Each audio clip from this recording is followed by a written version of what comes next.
Estamos estudando o Evangelho de João, capítulo 13. E hoje, de uma forma bem descolada, que a minha página foi muito manuseada aqui, acabou. Nós vamos estudar o Evangelho de João, capítulo 13, hoje, a partir do verso de número 31. Evangelho de João, capítulo 13, a partir do verso de número 31. Façamos aí a leitura do texto. Depois que Judas saiu, Jesus disse: agora o Filho do Homem é glorificado, e Deus é glorificado nele. Se Deus é glorificado nele, Deus também glorificará o Filho nele mesmo e o glorificará em breve. Meus filhinhos, vou estar com vocês apenas por mais um pouco.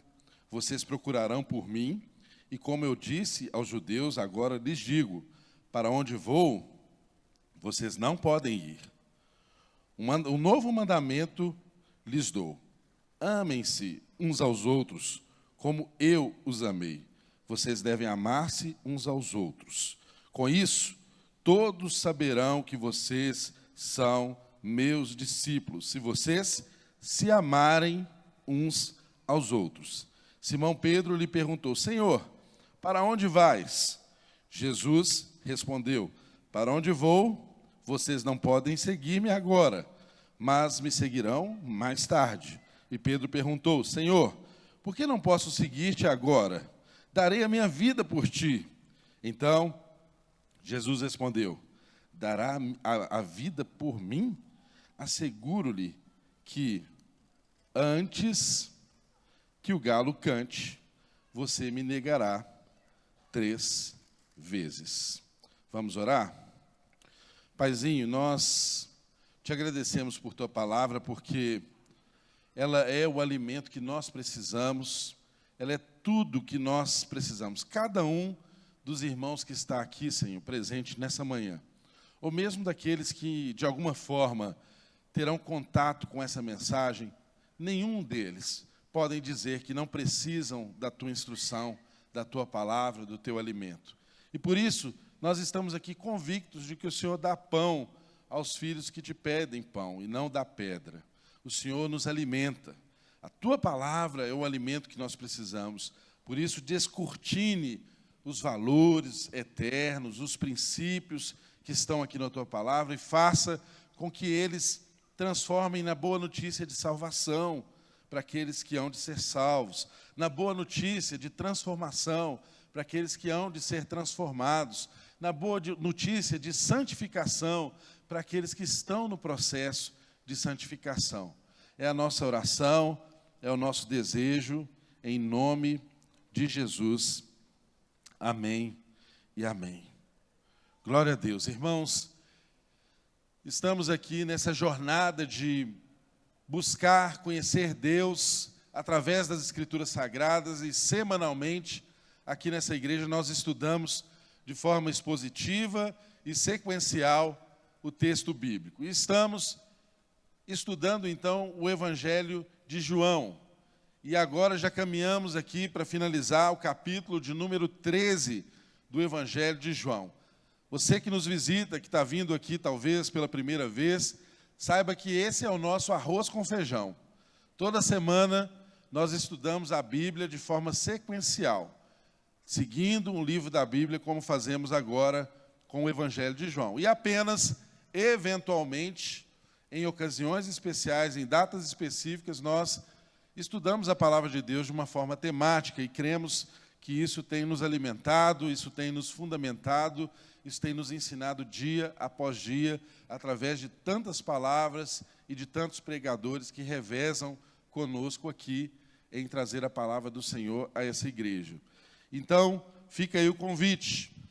Tudo que nós temos ensinado aqui está lá publicado no nosso canal do YouTube. Você pode e deve ruminar essa mensagem. Tem lá no formato podcast, tem no formato de vídeo.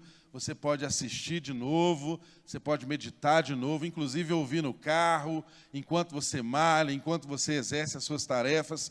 mas não deixe de fazer com que a palavra de Deus seja algo central na sua vida. E aquilo que é central na nossa vida, nós valorizamos, nós dedicamos tempo, nós nos empenhamos. Isso é um fato. Então, está aí essa ferramenta tão importante para você continuar crescendo e sendo edificado. Entre lá no nosso canal e tenha acesso às mensagens anteriores, inclusive, para você se inteirar do ponto onde nós estamos aqui no Evangelho de João. E hoje, especificamente, esses 8 versículos que nós lemos, eles estão aqui numa situação em que Jesus prediz que será negado por Pedro. O próprio Pedro, esse discípulo tão amado, tão disposto, tão ativo, era aquele cara que quando você dizia que ia fazer alguma coisa, era o primeiro a se candidatar a fazer, que se prontificava, que ia à frente, que estava junto. Ele não tinha ideia do que esperava ele nas próximas horas. Entendam, irmãos, que nós estamos aqui exatamente estudando os últimos momentos de vida do nosso Senhor Jesus, antes dele ser morto na cruz do Calvário. E o Evangelho de João dedicou metade do texto escrito para relatos de última semana que Jesus viveu aqui nessa terra. Exatamente porque se trata dos eventos mais importantes da história da redenção de toda a humanidade. E é exatamente o que João está tratando aqui.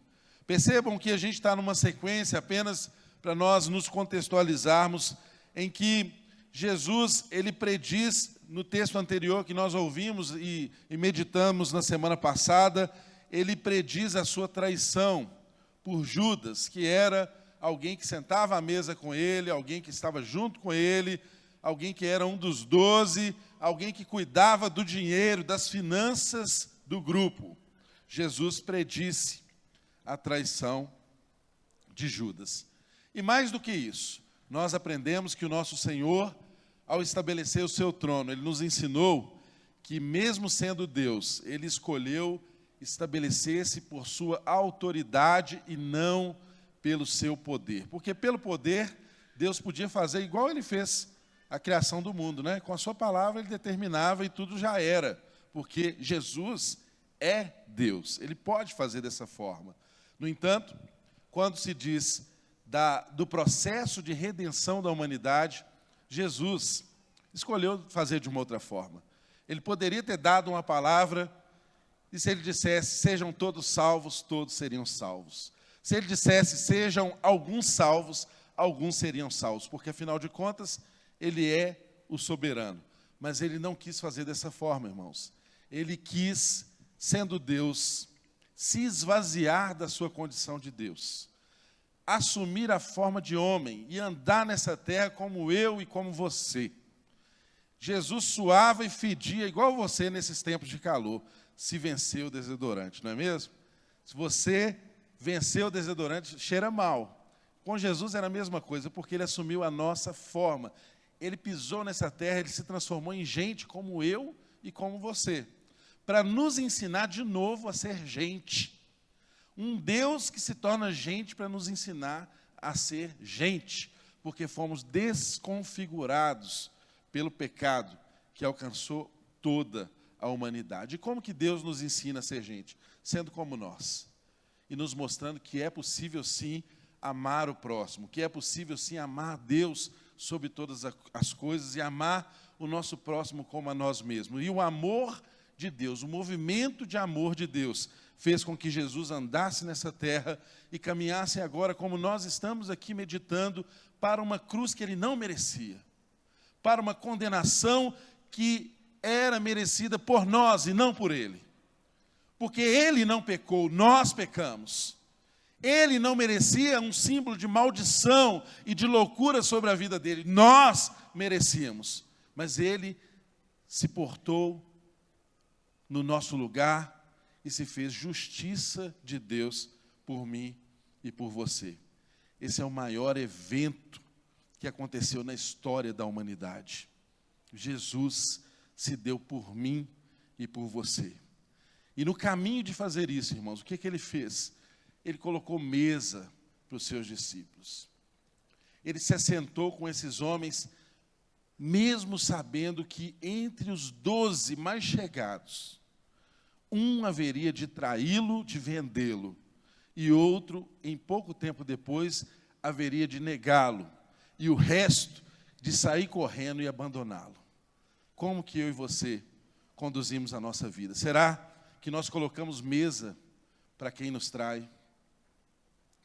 Será que nós lavamos os pés daqueles que hão de nos negar, daqueles que hão de nos abandonar nos momentos de maior agonia, de maior perseguição, das maiores afrontas, das maiores acusações? Foi o que nosso Senhor nos ensinou, que é o Evangelho. O Evangelho é uma renúncia, o Evangelho é uma entrega, mas é uma entrega completamente humilde, completamente desprovida de poder, mas carregada de autoridade. E por isso nós temos aprendido com o nosso Senhor. Ele, sendo Deus, não teve por usurpação ser igual a Deus. Ele se esvaziou e, ao esvaziar-se humildemente, ele se estabeleceu como autoridade. E a gente sabe que essa é uma realidade que nos alcança. Não tem nada que nos impacte mais como ser humano, gente, do que a gente estar diante de alguém que tem poder para determinar as coisas a nós. Mas essa pessoa não escolhe trabalhar em cima do poder que tem, mas ela nos dá o exemplo de vida, e esse exemplo nos constrange em amor. E ela se estabelece não no seu poder, apesar de tê-lo, mas ela se estabelece na sua autoridade, de quem ela é, do caráter que ela tem, e não das competências que ela possui. Eu e você precisamos tanto compreender essa realidade. João está falando disso, irmãos. O Evangelho, ele não é estabelecido na terra com base em poderio militar, com base na nossa força, com base na nossa capacidade de persuadir, não. O Evangelho, ele é estabelecido na vida das pessoas por meio de uma autoridade que as pessoas estão buscando. As pessoas estão buscando conhecer Deus. Alguns buscam em alienígenas, outros buscam em cristais, outros buscam em movimentos sobrenaturais, estão buscando em todos os lugares. Mas só podem encontrar quando vê os filhos de Deus sendo exatamente ministros da reconciliação. E como é que a gente reconcilia todas as coisas? Que é um movimento de Deus, que é um movimento de regeneração, reconciliar todas as coisas através do exemplo simples, humilde, que aproxima, que instrui, que anda junto e que não faz questão de usar do poder para se estabelecer. Por isso se estabelece por meio da autoridade. Jesus lavou os pés daquele que havia de traí-lo. Jesus lavou os pés e pôs mesa para aqueles que haviam de abandoná-lo. Jesus lavou os pés e pôs mesa para aquele que haveria de negá-lo. É o que nós aprendemos aqui nessa história da redenção. E o texto de hoje, de uma forma específica, ele fala da parte em que esse discípulo tão conhecido e que se tornou uma pedra, um fundamento da igreja, um homem que se tornou completamente transformado, de modo que o mesmo Pedro afoito, impetuoso, que arrancava a espada para ferir as pessoas repentinamente, o mesmo Pedro que negou a Jesus, teve de novo a oportunidade de um encontro com esse Jesus e foi transformado. E como nós vimos essa transformação? Quando você lê as cartas de Pedro, no finalzinho da Bíblia, você vê um homem amortecido pelo tempo, pela experiência. Um homem que se humilha e que considera o sofrimento algo glorioso, se for por causa do Evangelho. Nós vemos que Deus está fazendo esse mesmo processo na minha vida e na sua vida. E é o que pedimos a Deus, que traga luz diante dos nossos olhos aqui, através desse texto bíblico. Jesus prediz que Pedro haveria de negá-lo. Irmãos, o texto começa dizendo assim: depois que Judas saiu, disse Jesus: agora o Filho do Homem é glorificado e Deus é glorificado nele, e se Deus é glorificado nele, Deus também glorificará o Filho nele mesmo e o glorificará em breve.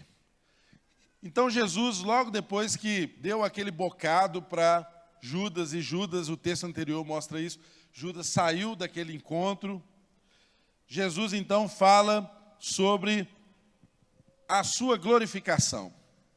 Irmãos, Jesus está falando aqui exatamente do momento mais apoteótico, o momento mais sublime, esperado por toda a sociedade judaica, por todos aqueles que esperavam em Deus, que esperavam o Messias. Ele está falando da sua glorificação. Agora o Filho do Homem é glorificado e Deus é glorificado. Ele identifica a sua glorificação com a glorificação de Deus, porque Jesus é um com o Pai. O que o Pai quer manifestar sobre Deus, ele manifesta no seu Filho, em Jesus. Mas eu e você precisamos entender qual que era a expectativa do coração daqueles homens que andavam com ele, quando Jesus chega nesse momento crucial e diz assim: agora, é agora, esse é o momento, agora vai acontecer o evento mais importante, o Filho do Homem será glorificado. Irmãos, no coração dos judeus, daqueles que acompanhavam Jesus e dos seus discípulos, apesar deles andarem tantos anos perto de Jesus, havia uma expectativa messiânica, havia uma expectativa da glorificação de Deus que não correspondia com a realidade do reino que Jesus propunha. E percebam que essa não é a história dos judeus, essa é a nossa história. Muitas vezes nós não discernimos o movimento de Deus, muitas vezes nós não entendemos o que Deus está fazendo, muitas vezes nós não percebemos a ação de Deus na história da humanidade, porque somos cegados por nossas expectativas erradas. Quando Jesus disse que o Filho do Homem haveria de ser glorificado, no imaginário deles, a glorificação seria aquele momento apoteótico, como se o céu se abrisse, a glória de Deus se manifestasse. O que era a glória de Deus? A glória de Deus é a soma de todos os atributos de Deus. E eu creio que se eu e você estivéssemos lá, a nossa expectativa alta seria de um triunfo pleno, cósmico, glorioso de Deus. A própria palavra glória incita isso na nossa mente. Você imaginaria o céu se rasgando, o céu se abrindo, e Deus se estabelecendo, fogos de artifícios, luzes, coisas maravilhosas, espetaculares, que inaugurariam um novo reino, uma nova era, um novo tempo de triunfo pleno do Rei dos Reis, do Senhor dos Senhores, porque afinal de contas Jesus é o Rei dos Reis, o Senhor dos Senhores. A expectativa do coração era essa. Mas o que o texto nos mostra é que Deus escolheu glorificar o seu Filho na cruz do Calvário. E quando o judeu olhava para uma cruz, a única coisa que ele conseguia enxergar era vergonha. Porque cruz era lugar de malfeitores. Cruz era lugar de ladrões. Cruz era lugar de homicidas. Cruz era lugar de homens da pior estirpe daquela sociedade, segundo os olhos dos judeus. E se um grego olhasse para a história de Jesus e para as expectativas dos discípulos, não restaria melhor sorte para um triunfo na cruz, porque para eles era uma loucura. O Deus Todo-Poderoso não poderia encerrar a história numa cruz. Isso é loucura, isso é inconcebível na mente humana, na mente de um bom grego, de um gentio. É irracional. Então, percebam que o que Jesus está estabelecendo como glória de Deus é exatamente uma glória que se revela, assim como Deus se revelou no Antigo Testamento a Moisés, aquela glória que é cheia de amor, leal e fidelidade pactual. Deus, de novo, contando essa história, eu tenho um pacto com vocês. E esse pacto me leva a entender e a expressar a vocês a minha glória com uma fidelidade em um amor leal, em um amor pactual, que me leva a amar até as últimas consequências. Se um bom judeu esperasse que o triunfo de Deus fosse algo espetacular, Deus esperava e planejou eternamente que o triunfo dele fosse algo que expressasse um amor que fosse as últimas consequências. Esse foi o amor de Jesus por mim, por você, por toda a humanidade. Eu não sei se você se ama. Eu não sei se você ama o seu irmão como você deveria amar. Mas eu tenho a plena convicção que Deus te ama com um amor que você não conhece. Ele te ama com um amor eterno, e esse amor o atraiu a Ele. E conhecer o fato de Deus nos amar nos transforma todos os dias, meu irmão. Você é um amado de Deus. Deus te ama. E Ele, para te amar, Ele não escolheu qualificações nenhuma na sua vida. Ele te amou de antemão, Ele te amou antes de você ser. Ele te ama. Você não é alguém abandonado nesse mundo para vencer com a sua força, com o seu braço, com as suas convicções, com as suas escolhas, com a sua empresa, com a sua família, com tudo que Deus coloca ao seu redor. Não. Você, em Cristo Jesus, é amado a priori, antes de todas as coisas. E aqui, no texto, Deus é glorificado em Jesus através da sua morte na cruz do Calvário, esse momento mais apoteótico da história da humanidade, a cruz. E aqui, ao longo desse texto, enquanto meditava, eu percebi que é um texto que nós podemos classificá-lo em alguns pontos aqui, mas a tônica desse texto é um texto cheio de superlativos. E eu quero trazer aqui à mente dos irmãos para meditarmos parte desses superlativos aqui desse texto, que é, primeiro, ele trata do maior evento, que é o Filho do Homem ser glorificado. Está no verso 31 a 32. Esse texto trata da maior frustração, que é a pergunta que vem depois, a afirmação que vem depois: para onde vou, vocês não podem ir.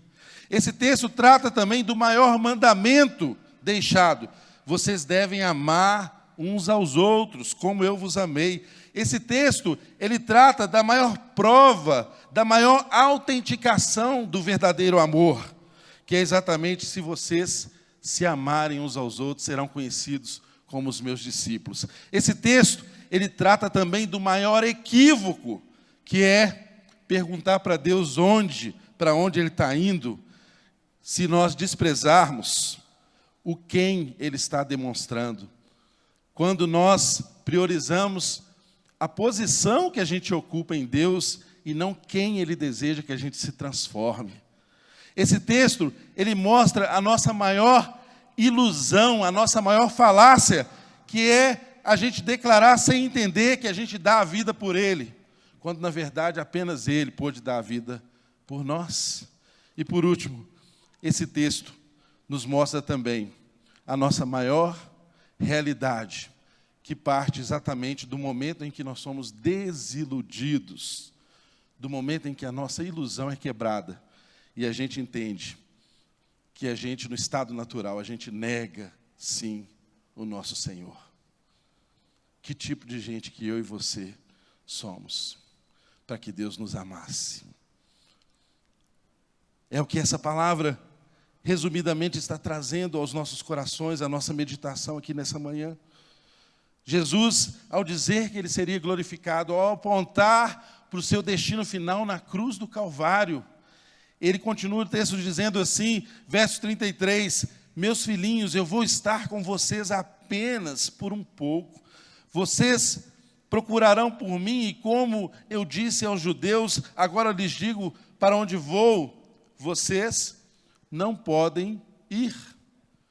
Agora, se coloque no lugar daqueles homens que andavam com Jesus, ou mais precisamente de Pedro, que era um cara sanguíneo, afoito, que primeiro fazia as coisas para depois pensar no que fez. Você conhece alguém desse tipo, né? Que primeiro faz, depois pensa no que fez? Era o Pedrão, nosso amigo, nosso irmão. Imagina como está o coração de Pedro diante dessa sequência de fatos. Você anda com um homem por 3 anos que manifesta todo tipo de milagre que você não viu em lugar nenhum. Ele faz um coxo andar, ele faz um cego de nascença enxergar. Você vê esse homem fazer alguém que morreu há vários dias ressuscitar e ter uma nova vida. E, de repente, esse homem está com você e fala assim, agora é o momento. Chegou a hora em que eu vou ser glorificado. Então, imagina no seu coração, que sobe no seu coração, tendo tido toda essa experiência gloriosa com esse homem, e ele, depois de toda essa experiência, fala assim, agora é o momento. O Filho do Homem será glorificado. Aí você espera. Não, eu quero estar nessa festa, né? Essa eu não perco por nada. Esse é o momento que eu preciso estar presente. Eu tenho que carimbar minha presença ali. Imagina. Tudo que eu vi esse homem fazer, e agora ele diz que ainda é o momento, agora que é o momento da glorificação. Se tudo que eu vi ainda não era, o que há de ser? Eu tenho que estar presente. Eu não posso estar de fora disso. Imagina, o coração de Pedro seria esse. Eu teria o mesmo coração. Eu desejaria a mesma coisa. No entanto, vem, depois desse maior evento anunciado, segue a maior frustração, porque o verso 33 diz, meus filhos, para onde vou estar, vocês, meus filhinhos, vou estar com vocês apenas mais um pouco. Vocês procurarão por mim, e como disse aos judeus, agora lhes digo, para onde eu vou, vocês não podem ir. Aí você, corta essa expectativa. Como assim? Eu não vou participar desse momento? Eu não vou ser convidado para essa festa? Eu não vou estar no triunfo do meu Senhor?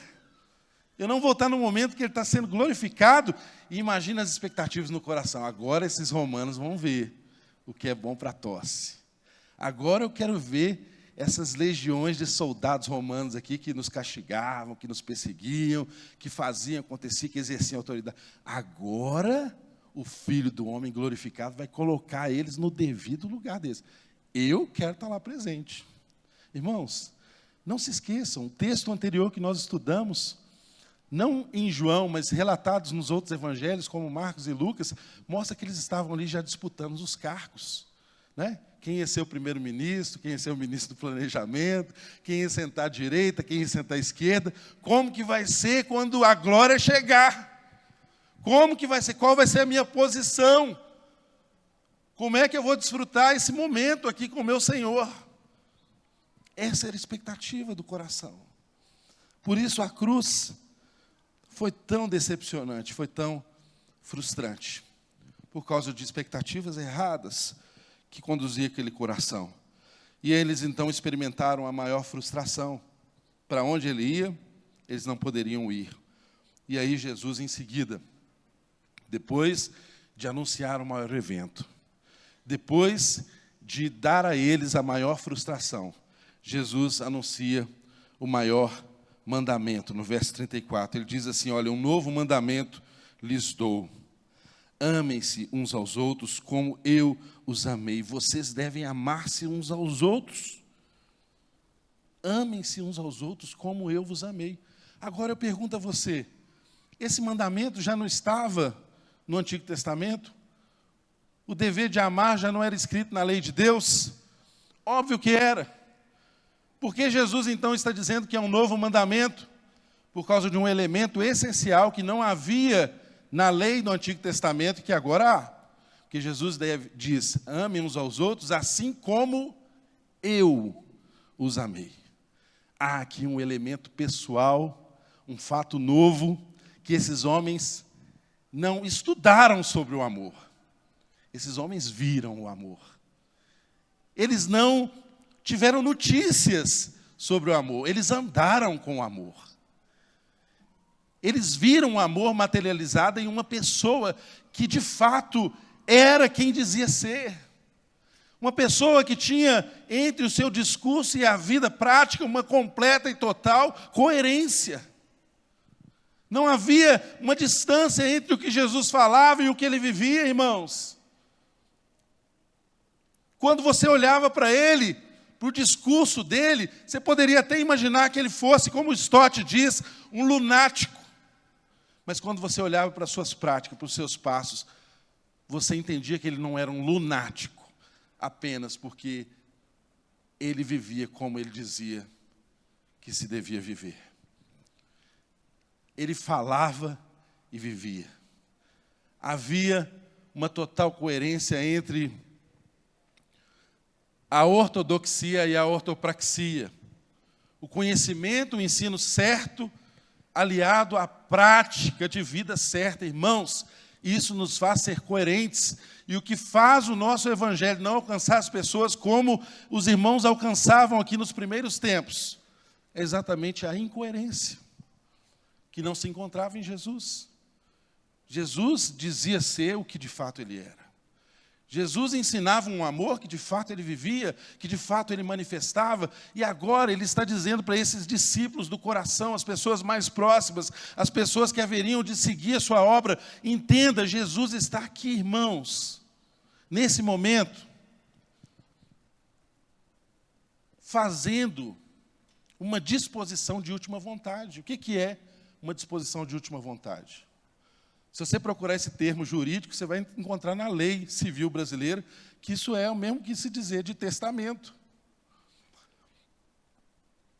Quando que a pessoa faz um testamento? Quando ela quer expressar, externar exatamente a sua última vontade, os seus últimos desejos, aquilo que é mais importante para ela.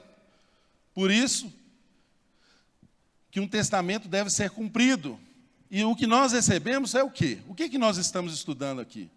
O Novo Testamento. Nós estamos estudando o testamento que o nosso irmão mais velho deixou para nós. Herdamos essa verdade.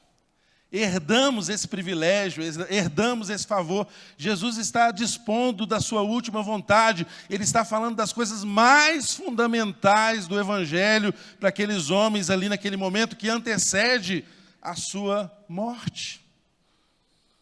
E ele diz para vocês, ele diz para eles, como diz para nós, para mim e para você: olha, amem-se uns aos outros.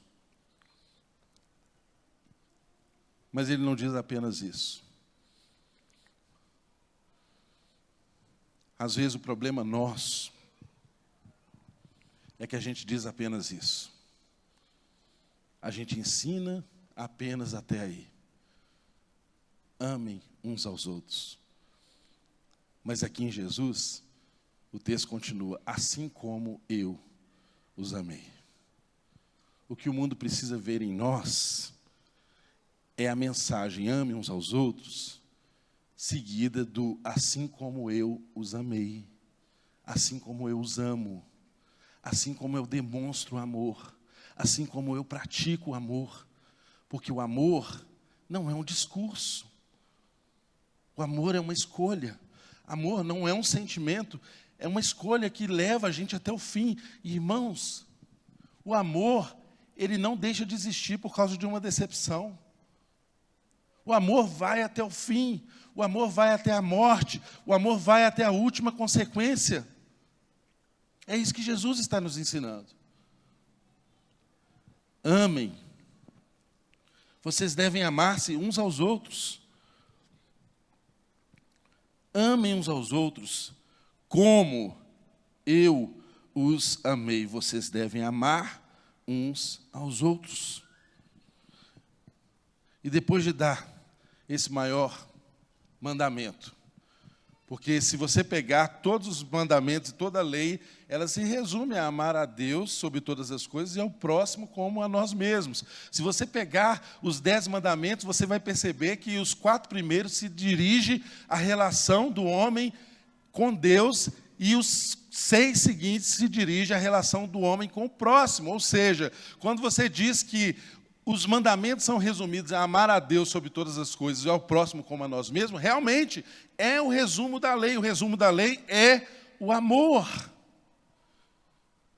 E o que Jesus está nos ensinando aqui, por fim, depois de nos mostrar o maior evento, depois de nos contar a maior frustração, depois de nos externar o maior mandamento, Ele nos dá a maior prova, a maior autenticação desse mandamento. Irmãos,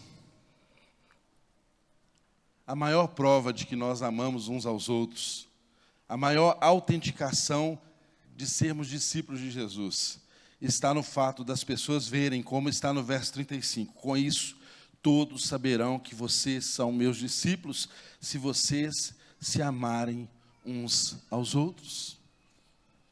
Esse é o evangelismo mais eficaz. As pessoas olharem para a forma como a gente vive e entender que há um amor genuíno em nós, que a gente se ama, que a gente se entrega um ao outro, que a gente se perdoa, que a gente se dá, que a gente anda mais uma milha, que a gente dá outra face, que há amor verdadeiro, genuíno, até a última consequência entre nós. Aí eles olham e falam, olha, esses, sim, esses aí são discípulos de Jesus.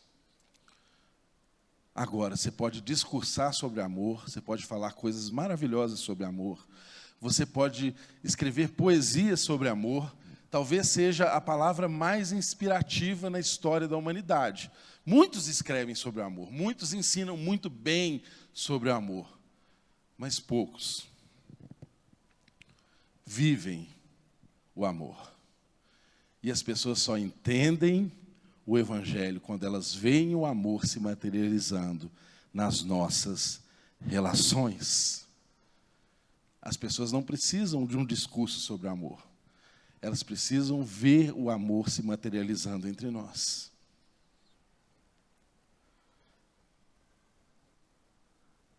Quando você vai para o texto, lá em 1 Coríntios,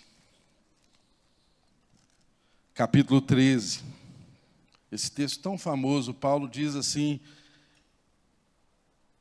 passo agora a mostrar-lhes um caminho ainda mais excelente. Ele já falava de um caminho excelente, então ele está falando do caminho mais alto,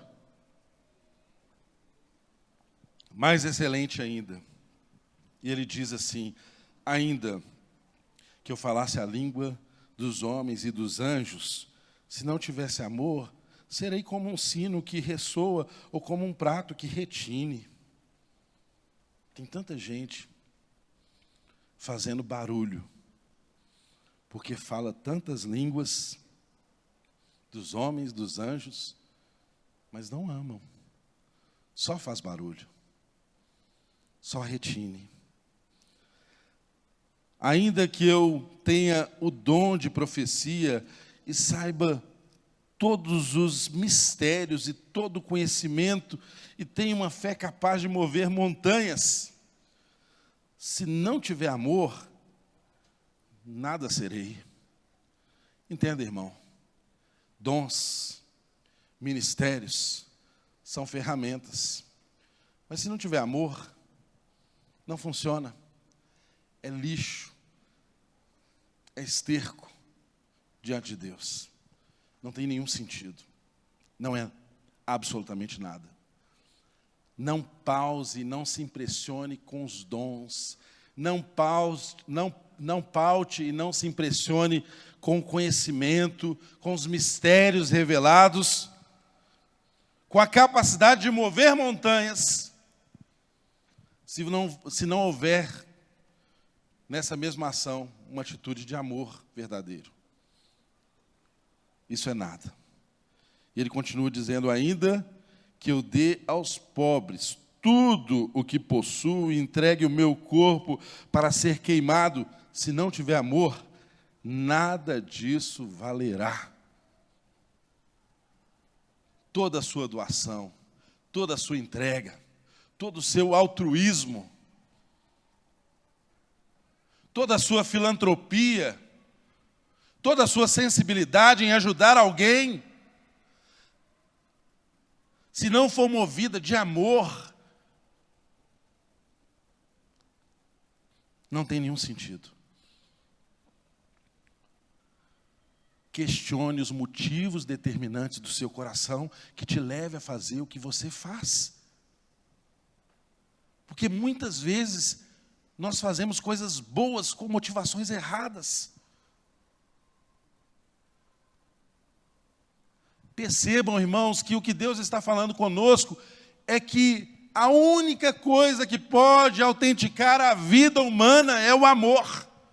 O amor é prova de autenticidade. O amor carimba as coisas como verdadeiras, como reais. Não se impressione com as ações. Não se impressione com o que você vê, com o que você enxerga. Mas se convença, se tudo que você perceber for autenticado pelo amor. Filantropia não salva ninguém.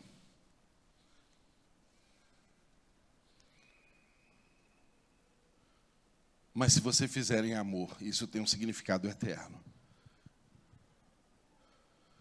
Julgue os motivos determinantes do seu coração. O amor é como se fosse esse carimbo. Hoje em dia, né, não existe carimbo mais assim, né? Hoje em dia é tudo eletrônico. Mas lembra dos carimbos que você ia lá na tinta, pá, ia no papel e pá. Você ia no cartório, o que estava escrito lá no carimbo? Confere com o original.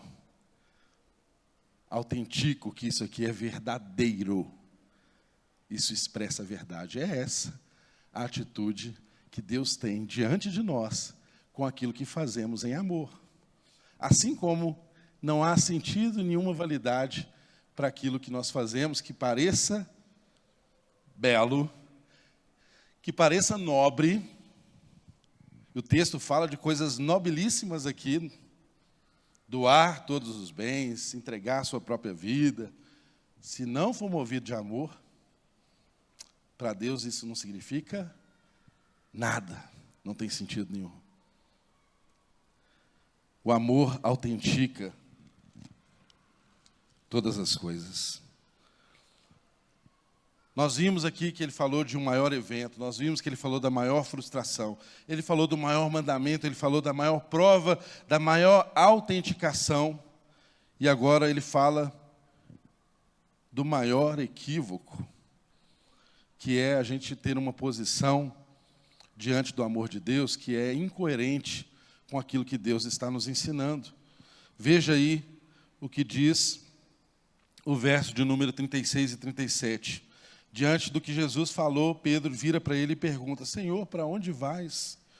E Jesus respondeu: para onde vou?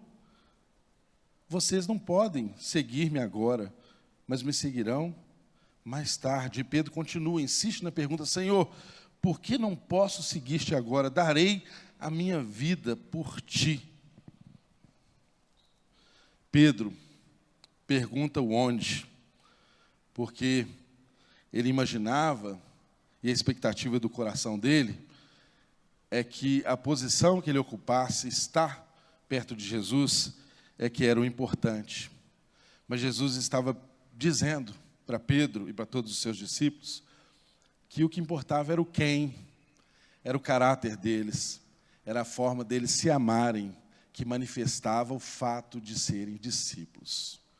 Não é o lugar que você ocupa, não é o cargo que você tem, não é a posição que você assume, Pedro, mas é a forma como você manifesta o amor para o seu irmão. Isso é que mostra quem você é e o lugar que você tem no meu reino. Deus está nos conduzindo, irmãos, nesse texto, a termos uma atitude de humildade e de um amor sincero e verdadeiro para com aqueles que estão conosco, para com o nosso próximo, para com aquele que passa pelo nosso caminho. E o texto continua nos mostrando que Jesus, ele traz aqui a maior ilusão, a maior falácia de Pedro, como uma resposta a Jesus diante dessa insistência de uma pergunta que não deveria ser feita.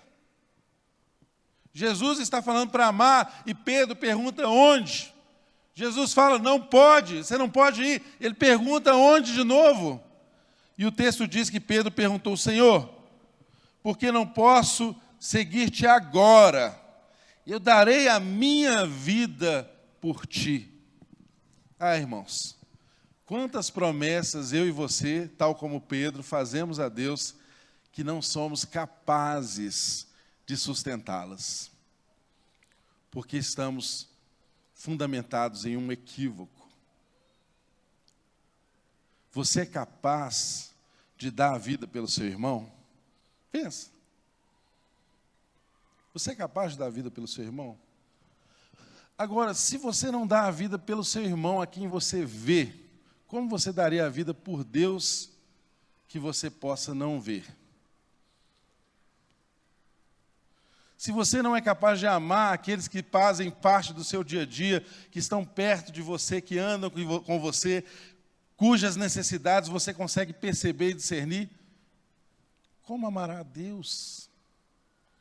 Que incoerência, que discurso vazio, que falácia, que ilusão é essa? Que Pedro viveu e que nós vivemos tantas vezes. E Jesus, então, traz para Pedro uma resposta que o trouxe de volta à realidade.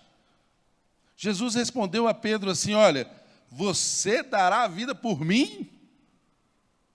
Tem afirmações, não é? Que a gente responde com uma outra pergunta. Jesus, olha, você, Pedro, você vai dar a vida por mim? É isso mesmo que eu estou ouvindo? Você quer me seguir, quer estar colado comigo, porque você daria a sua vida por mim? Aí Jesus joga uma pá de cal em cima do assunto e fala assim com ele, olha, eu lhes asseguro, eu asseguro-lhe, eu garanto, eu estou certo que antes que o galo cante, você me negará 3 vezes. Tem gente que fala, antes que o galo cante 3 vezes, você me negará, não é? O texto diz, antes que o galo cante, você me negará 3 vezes. Ou seja, o galo cantou uma vez, a negativa foi tripla. Antes do galo cantar 3 vezes, ele seria negado por Pedro. E assim foi. Nós vamos continuar o texto, nós vamos continuar o Evangelho e vendo as repercussões disso na vida de Pedro, porque afinal de contas, irmãos, quem é Pedro? Pedro sou eu, Pedro é você. Quem nega Jesus? Foi o Pedro na história? Não. Nega Jesus eu, nega Jesus você, que não entende a ordem do amor de Deus na nossa vida. Sabe o que é pecado? Pecado é simplesmente você inverter a ordem dos amores. Pecado é você não amar Deus sobre todas as coisas e o seu próximo como a você mesmo. Pecado é você seguir a ordem desse mundo que te ensina que você deve amar a você mesmo para ser capaz de amar outra pessoa. No entanto, a ordem de Deus não ensina a gente a amar a nós mesmos, porque sabe que o amor próprio, a autocentralidade, foi o nascedouro do pecado. Deus nos ensina a amar a Deus sobre todas as coisas e ao próximo como a nós mesmos. Quem é o nosso próximo? Aquele que esbarrar no seu caminho. Quem é o seu próximo? O inimigo que se assenta à sua mesa.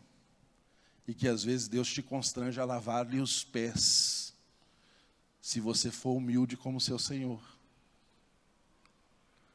Quantos de nós não transformamos vidas que estão ao nosso redor porque nós conservamos e insistimos em estar na nossa posição de soberba, porque nós não achamos que somos dignos de nos humilhar.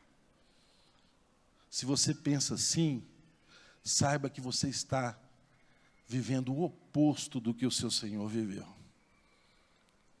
Ele se humilhou, ele se entregou, ele se estabeleceu humildemente. E ele já sabia desde o princípio que você seria capaz de negá-lo. Ele já sabia desde o princípio que você seria capaz de vendê-lo. Ele já saberia desde o princípio que você seria capaz de abandoná-lo.